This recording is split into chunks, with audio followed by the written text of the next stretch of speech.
This evening, first, securing the vote. GECOM bans cell phones inside polling stations to protect ballot secrecy and stop vote selling. With Election Day looming, we'll break down the tough new rules and penalties. Plus, the Carter Center weighs in no inflated voters list, but lingering concerns over campaign financing, media access, and fairness. What the Observer team is warning ahead of September 1st. Also, a bridge to progress. The Mackenzie Wismar 4-lane bridge crosses the halfway mark. How this $35 million project is set to transform travel and trade in Region 10. Meanwhile, a growing health crisis. A leading cardiologist warns that heart disease is striking younger Guyanese, while early screening may be the nation's best defense. And Warship on watch. The U.S. Navy moves 3 vessels closer to Venezuela in a fresh crackdown on drug cartels. What this show of force means for the region. All this and more coming up on Headline News Update. Stay with us.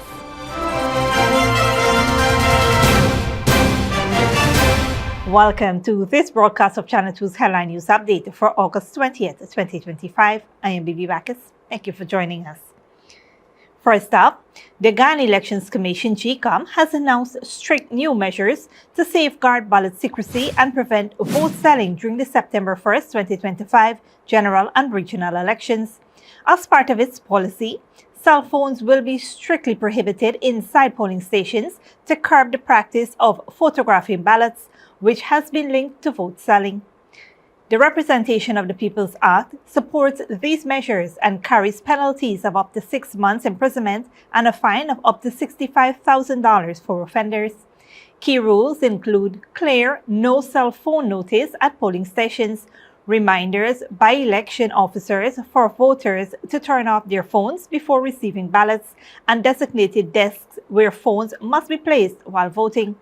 Voting compartments will also be monitored discreetly by GECOM staff and party agents to detect attempts at photographing ballots. Any incidents will be reported immediately to the Ghana Police Force for investigation. GECOM said the measure aligns with international best practices and are crucial to ensuring that all citizens vote freely without intimidation or compromise. The Commission is urging voters to cooperate fully as it works to guarantee free, fair, and transparent elections.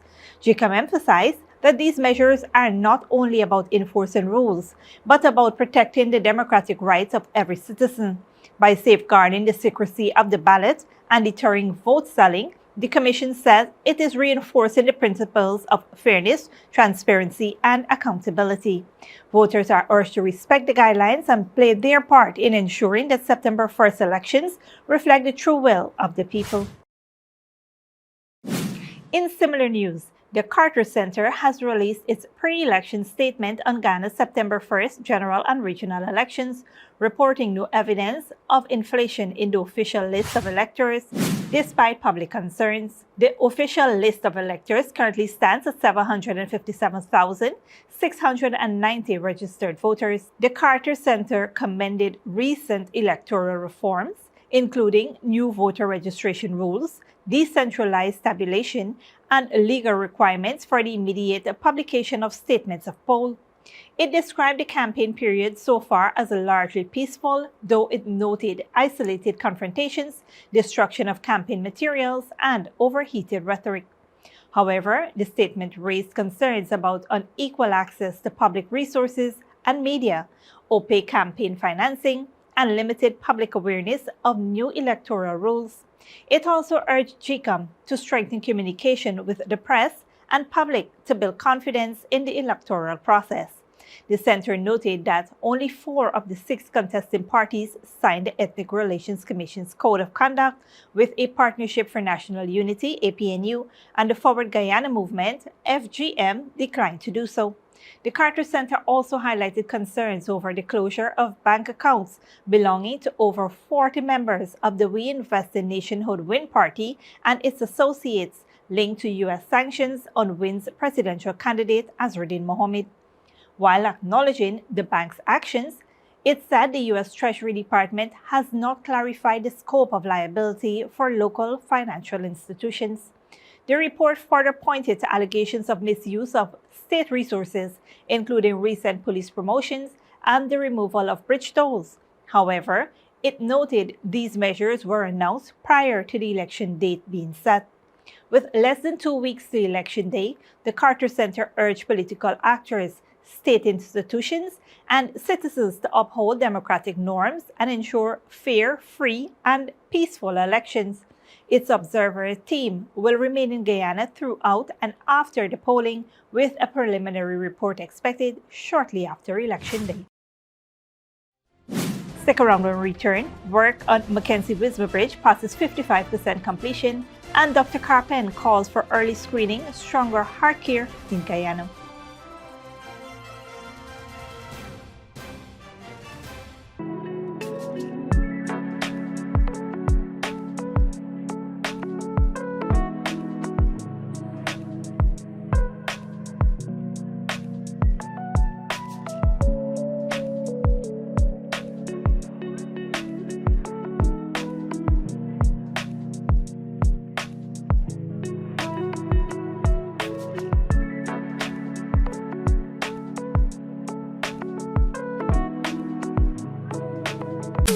Ladies and gentlemen, it's the moment you've been waiting for. Step right up because it's time for Digicel's $12 million Punch and Win. Top up with just $1,000 or more for a shot at winning up to $2 million weekly. That's right, up to $2 million weekly. 6 weeks, $2 million per week. Will you be one of our lucky winners? There's only one way to find out. Top up, punch, and win. Only with Digicel. Digicel, better connected.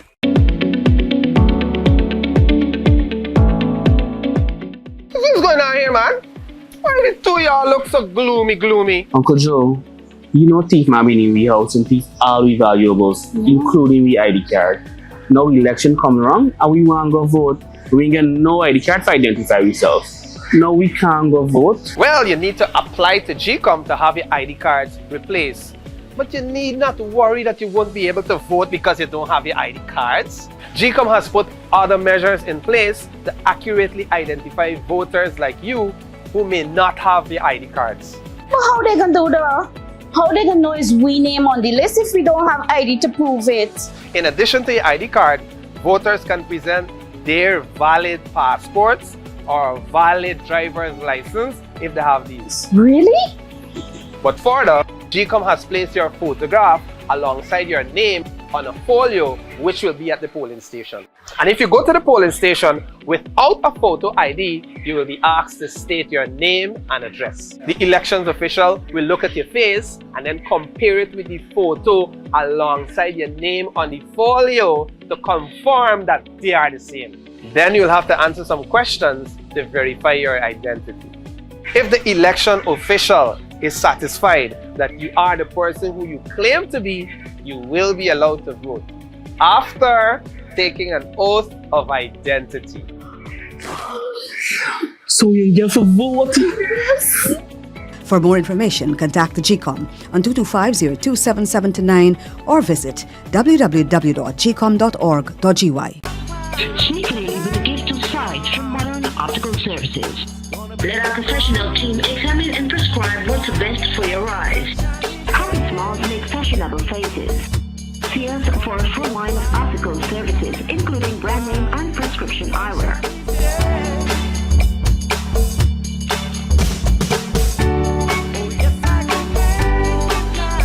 Modern Optical Services, 316 Mill Street, Georgetown. Telephone 226-1082. Good girl forget things. What's the problem, Granny? I want money for borrow for those surgery. I was dancing and I fall and fracture my hip. If you need some quick money, you should check Lender's Jewelry and Pawn Shop. Lender's Jewelry and Pawn Shop, Lot 238 South Road Border, Georgetown. Get jewelry made to order in just 72 hours. We also accept vehicles. Lender's, best rates, longest payback period. Boys, I get through. Plus, I could dance again. Lender's Jewelry and Pawn Shop. Welcome back.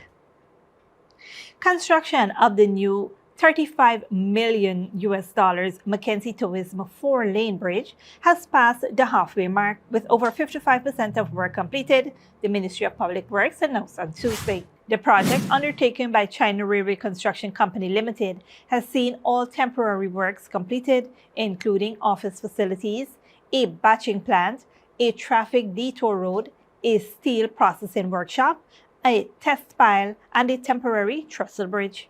The beam yard used for fabricating and storing precast cement beams is over 98% complete. Permanent works are also advancing, with all 8 precast anti-collision beams installed on Pier 3 and prefabricated vertical drains completed. Protection for Guyana Water Incorporated's pipeline at Pier 6 has been implemented, while GWI has begun site clearance for a permanent diversion. When completed, the 220-meter-long precast concrete bridge is expected to significantly ease congestion, improve travel efficiency, and boost economic growth in Region 10. The government has hailed the project as a transformative investment that will strengthen connectivity and support the region's role in international commerce. The Mackenzie Wismar Bridge project stands as a symbol of progress for Region 10, promising not only smoother travel and reduced congestion, but also long-term economic benefits. As construction pushes past the halfway point, the government reaffirms its commitment to delivering infrastructure that connects communities, drives development, and positions Guyana for greater opportunities on the regional and international stage. In other news, Head of Internal Medicine and Cardiology at the Georgetown Public Hospital Corporation, Dr. Mahendra Karpan, is urging Guyanese to embrace early screening for cardiovascular disease as cases rise, particularly among younger adults. Speaking on the Starting Point podcast, Dr. Karpan stressed that while factors like age and genetics are unavoidable, lifestyle risks such as smoking, poor diet, and lack of exercise can be tackled through proactive health policies. Cardiovascular disease across the world is the #1 cause of death, and it's much worse in our population for a number of reasons, some of which you can change and some of which you can't change. The things we can change are like, stop smoking, exercise more, have a healthy diet, early screening for diseases such as diabetes, hypertension, bad cholesterol. The things we can't change is when you're getting older, you can't change your age, you can't change your gender. Males are more likely to have cardiovascular disease, and we can't change your ethnicity. Persons of South Asian descent are at much higher risk for cardiovascular disease. But the things that we can change, we have to have programs in place to change. Dr. Karpan recommended regular health checkups beginning in one's 30s and 40s instead of waiting until later in life. We had to create policies. I believe we should have early screenings done for these chronic diseases. Across the world, people tend to recommend screening at age 40, 45, 50, etc. But I can tell you that what I have seen in just 12 years of practice in Guyana is very astonishing. Let me be specific about that. When I first came back, the average age of the heart attack patient was in the 50s and 60s. Now we're seeing the 30 and 40-year-old, and this is 10 years. It could be that we're recognizing them earlier. We have a lot more healthcare workers who are sensitive and aware of this problem. But it's still frightening that we're having people at this young age coming in with severe cardiovascular disease. And still, 1/3 of people coming in with massive heart attacks to the hospital are now, for the very first time, finding out that they have diabetes. So what it means is that we don't have proper screening. And culturally, we generally have been waiting until we get sick to go to the hospital. So part of the programs that we will be advocating for is early screening. And I believe that the Guyanese population should have screening sometime between the age of 25 to 30, where it involves things like height, weight, blood pressure, diabetes check, cholesterol check, all of those things that you can do something about, the social habits, smoking, vaping, recreational drugs, etc. We screen people at an early age. We put them into a risk profile, And then we determine what are next steps based on what is found at the initial screening. Dr. Carpen also highlighted the importance of both prevention and treatment, noting that Ghana's investment in new healthcare facilities strengthens its ability to manage cardiovascular disease, one of the nation's leading causes of death. He pointed out that GPHC has significantly expanded its services, moving from treating 50 to 60 patients per year to more than 600 annually, thanks to a larger team and better resources. He underscored that fighting heart disease requires a collective effort involving government policy, healthcare investment, and individual lifestyle changes. The health of our nation depends on both foresight and action, he says, calling on the public to prioritize early screening and preventative care. Don't go away after the break. Russia ramps up drone production, reshaping the war in Ukraine, and Haiti's displaced women and girls face escalating violence amid funding cuts.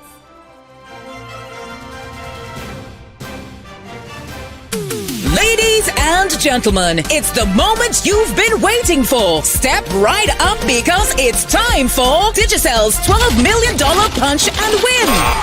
Top up with just $1,000 or more for a shot at winning up to $2 million weekly. That's right, up to $2 million weekly.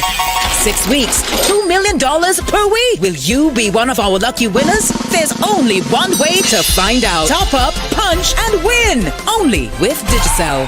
Digicel, better connected. Good girl forget things. What's the problem, Granny? I want money for borrow for those surgery. I was dancing and I fall and fracture my hip. If you need some quick money, you should check Lender's Jewelry and Pawn Shop. Lender's Jewelry and Pawn Shop, Lot 238 South Road Border, Georgetown. Get jewelry made to order in just 72 hours. We also accept vehicles. Lenders, best rates, longest payback period. Boys, I get through. Plus, I could dance again. Lender's Jewelry and Pawn Shop. Sneakily with a gift of sight from modern optical services. Let our professional team examine and prescribe what's best for your eyes. Common smiles make fashionable faces.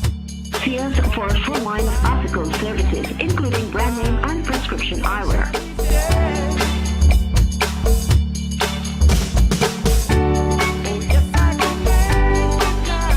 Modern Optical Services, 316 Middle Street, Georgetown. Telephone 226-1082.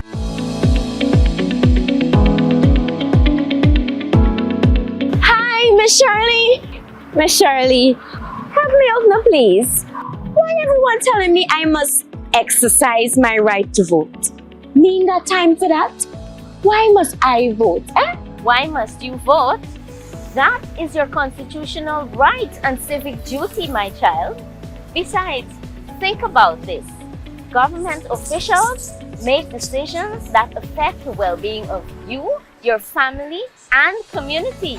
By voting for a party of your choice, you will be electing the people who will be making these very important decisions. If you don't vote, then you will allow the people who vote to choose government officials without your input. Those others may not share your views about issues that matter to you. Wait. Is so much voting means to me? And I playing the fool? I definitely gonna vote on election day. For more information, contact the GECOM on 225-02779 or visit www.gecom.org.gy.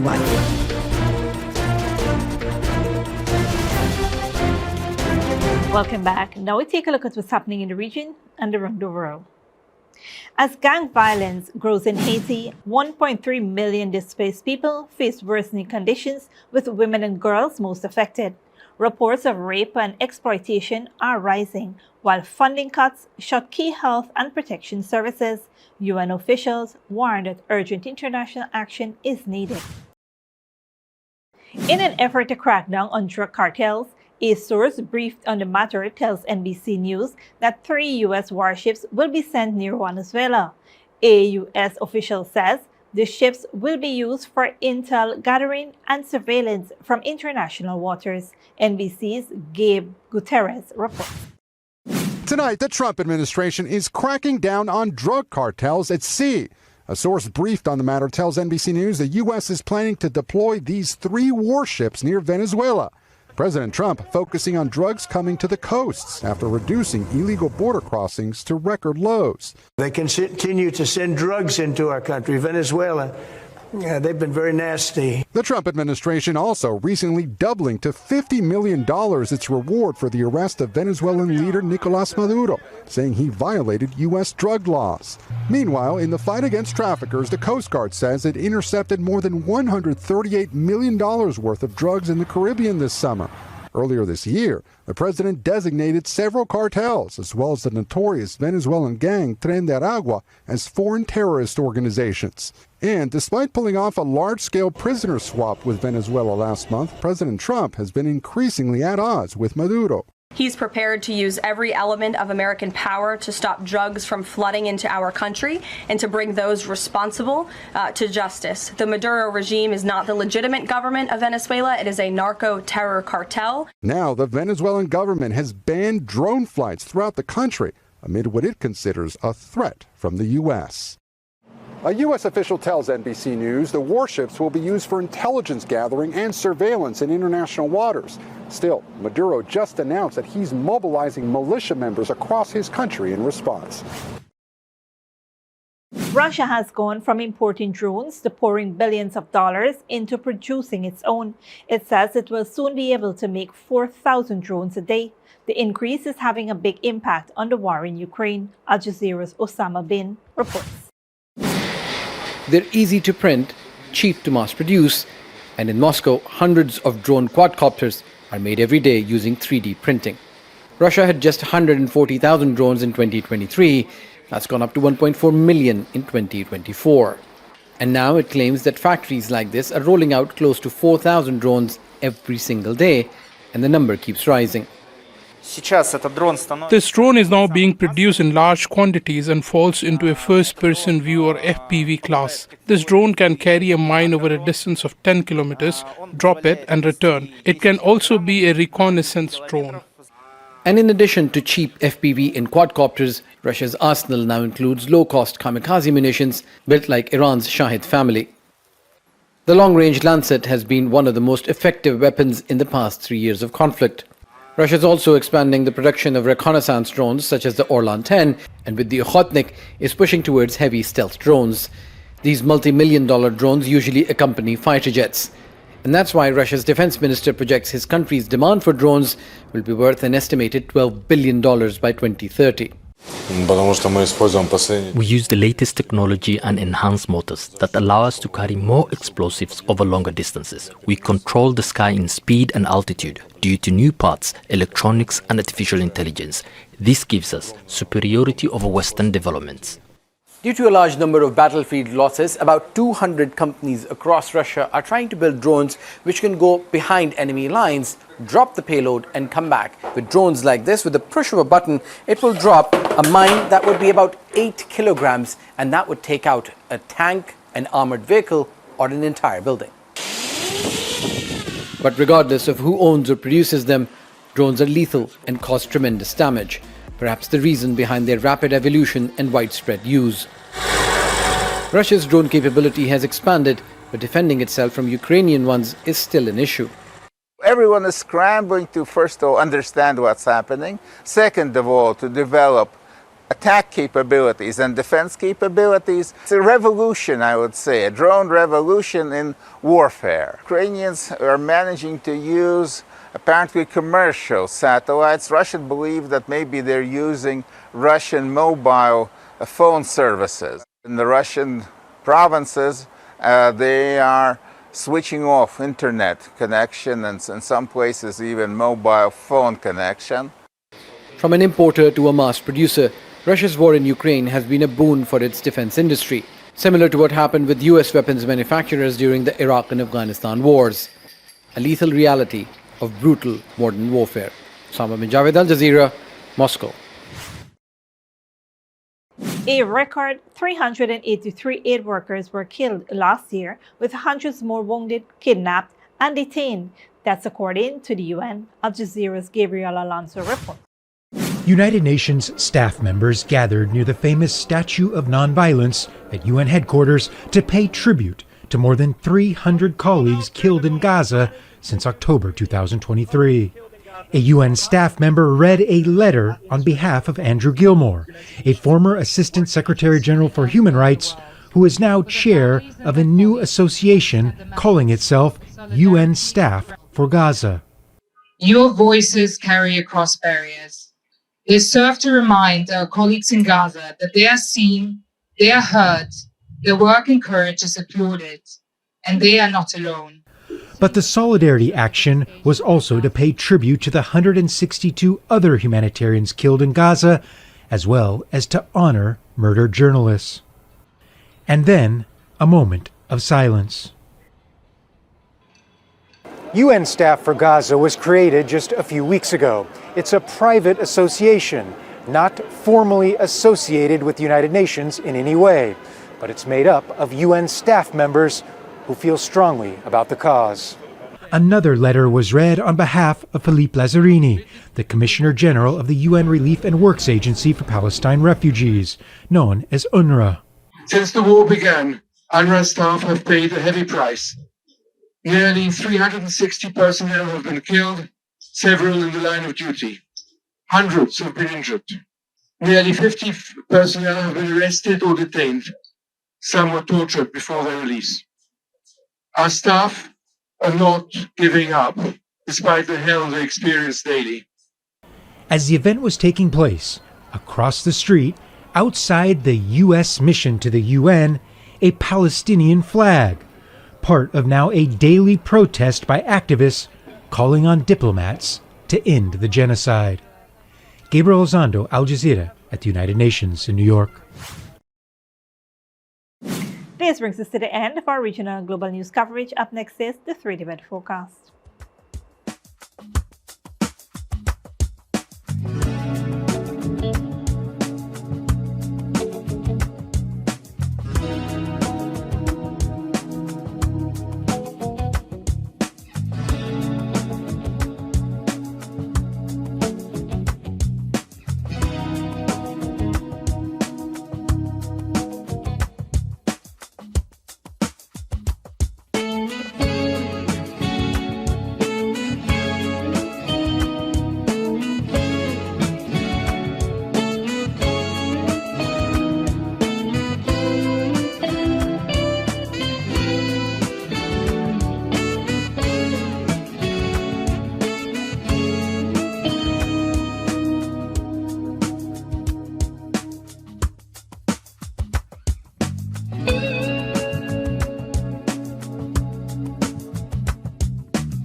And that's it to be 2 headline news for this Wednesday evening.